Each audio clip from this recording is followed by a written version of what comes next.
In an effort to get people to look into each other's eyes more, the United States government has allotted each person exactly 167 words per day. When the phone rings, I put it to my ear without saying hello. In the restaurants, I point at chicken noodle soup. I'm adjusting well to the new way. Late at night, I call my long-distance lover and proudly say, I only used 59 today. I saved the rest for you. When she doesn't respond, I know she's used all her words. So I slowly whisper, I love you. 32 and the third time. After that, we just sit on the line and listen to each other breathe. If we hope to resolve the perpetual environment of conflict we find within ourselves and with the world, we must communicate and understand each other. The poems Mockingbird by Reeves, Repetition by Phil Kay, Letter to the Playground Bully by Andrea Gibson, Norma by Sonia Sanchez, and The Quiet World by Jeffrey McDaniels all give situations in which communication played a key role. Mockingbirds are awesome! Mockingbirds are the MCs of the animal kingdom. They listen, mimic, and remix what they like. They rock the mic.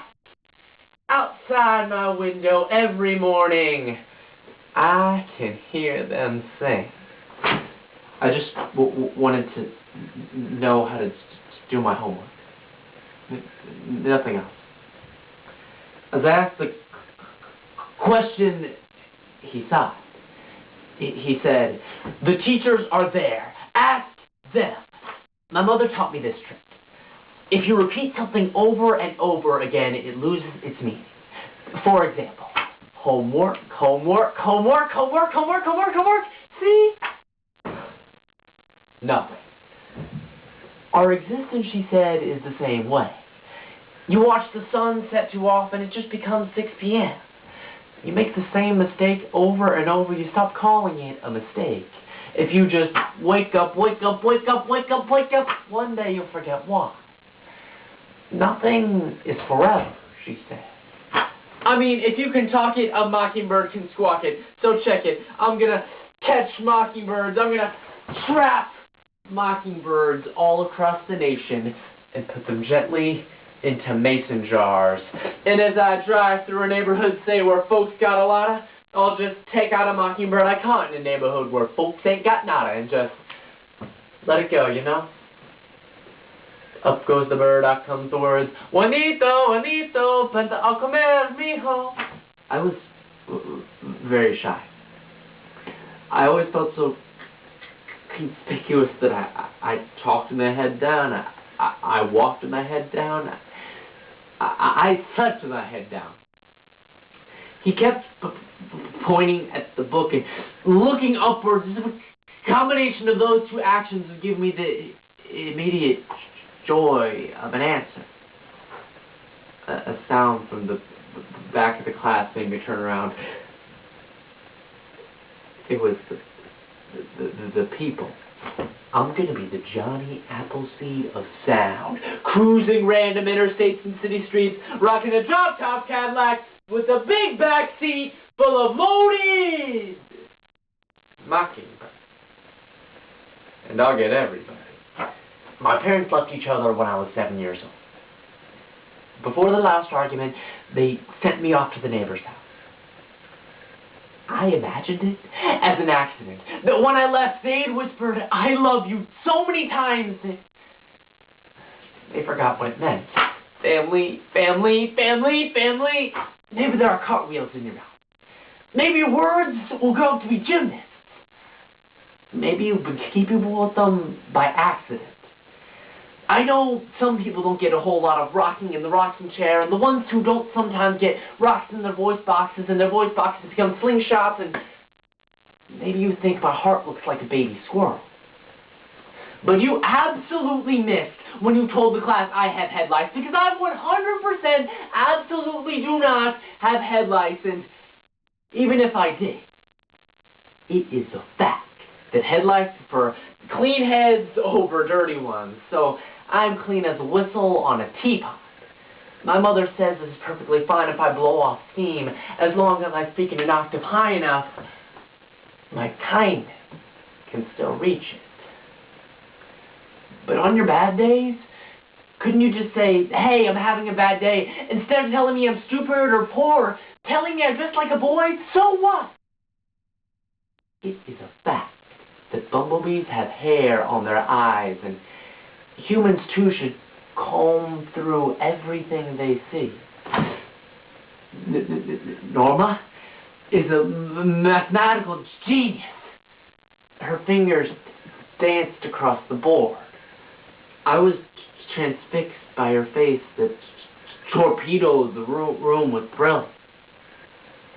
But one day, Norma called out a question in French class. The people laughed. And I'll get everybody. I'll get the nitwit on the network news saying, we'll be back in a moment with more on the crisis. I'll get some jerk at a watering hole. I'll get that lady at the laundromat. I'll get the last time you lied. I'll get, honey, just give me the freaking TV guy. I'll get a lonely little sentence with some real bad judgment in it. Yeah, I guess you can come inside.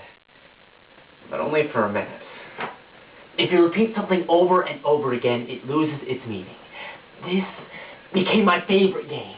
It made the sting of words evaporate. Separation, separation, separation. See? Nothing. Apart, apart, apart. See?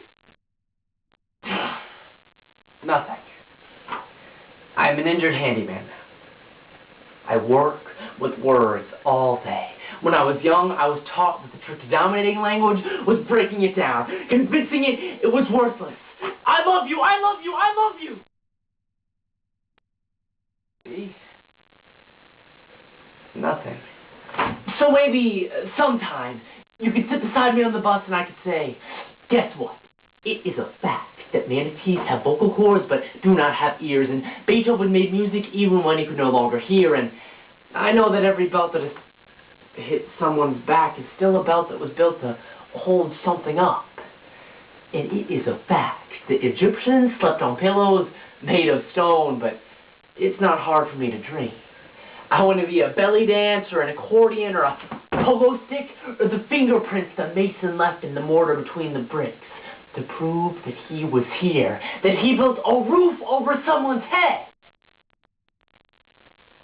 to keep the storm from their face. My mother says that's why we're all here, and I think she's right. Sincerely yours.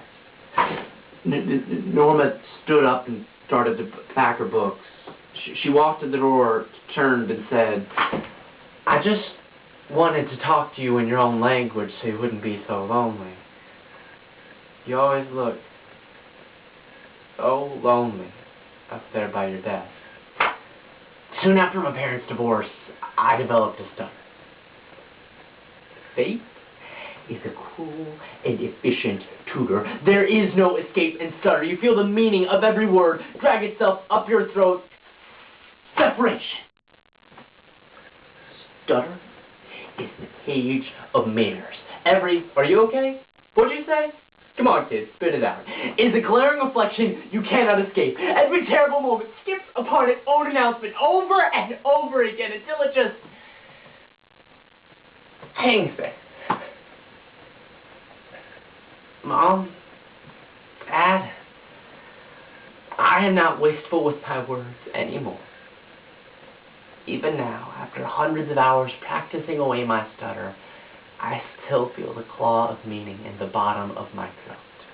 I love you. So I'll get uptown gurus, downtown teachers, broke artists and dealers, Filipino preachers, leaf blowers, bartenders, hooligans, garbers in your local congressmen, and the spotlight guys in overhead helicopters.